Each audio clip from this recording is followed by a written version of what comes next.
Merry New Year! Oh, Happy New Year! That's a great movie, Trading Places. Sorry if you don't know it. Happy New Year! It's good to see you guys again. I hope you had a wonderful Christmas and are enjoying what hopes to be, good Lord willing, a blessed New Year. Every fall, mid to late fall, Sirius XM radio runs a channel called the Billy Joel channel. Now, you all know that we in the Loeffler household love Billy Joel. Ann and I are kids of the 80s. We saw him in concert after Sam's accident. We love it. We love all of his tunes and all of his music. But the thing that fascinates me most about that channel when they run it every fall is that you hear Billy Joel actually tell you what inspired each of his songs. I mean, we know all the songs, but we don't know all of what inspired each of those songs. And that's what always fascinates me. I like to know where songs came from. What was the genesis of those songs? So back in the fall, as it was running again, I thought, I could do something like that. Okay, I'll do something like that. The only problem is, I don't consider myself a composer. I know I've written some things, and I've even had the good fortune to get a few things published, but composers write and compose all the time, and I don't have the time or the discipline to do that, at least not yet in my young age. But I have written a few things, and I have had a few things published, and I'm proud of them, and I thought, wouldn't it be kind of interesting to share where those pieces came from? Now, nobody loves the composer Jim Loeffler as much as Jim's mom, Kathy. So I'm calling this list Kathy's list because you may not like these pieces, but I guarantee you she's going to love every one. So it's Epiphany.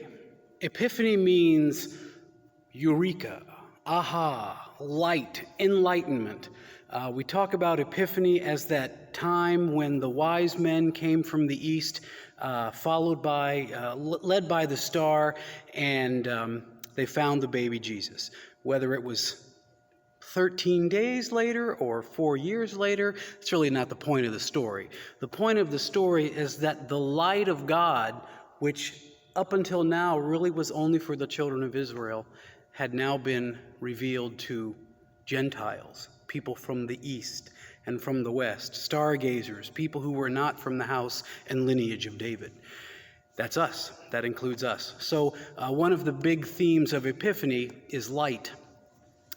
Way back in the olden days, back in the before times, as we say now, I was in college and I was taking a class called liturgical organ playing.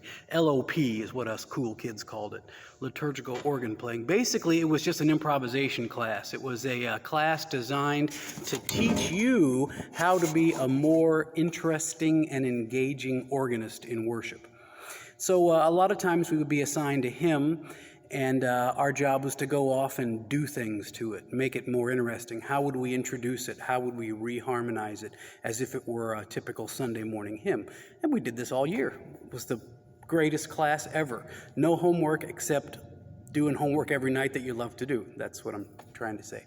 So today's piece began way back then in 1992, maybe.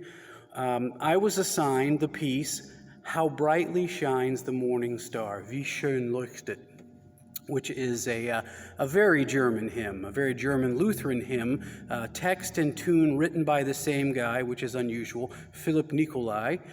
And I was given the job to do something with that tune. And what I did with it is what you'll hear in the last movement. Just fair warning. Fast forward, I don't know, 10 years later, 20 years later, I'm submitting pieces to get published. And I submit this piece that I did on Wie Scho Leuchtet, and the editor says, hey, this is really nice, can you give me more? So I came up with the brilliant idea to make this a completely very Lutheran piece. So here's this hymn tune based on How Brightly Shines the Morning Star, and I'm going to hit all the top 40 where Lutheran composers are concerned.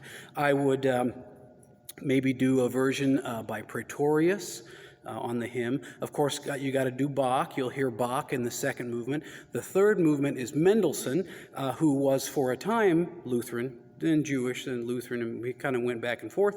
But the last one, I had written that piece back in 1992 to sound like Widor.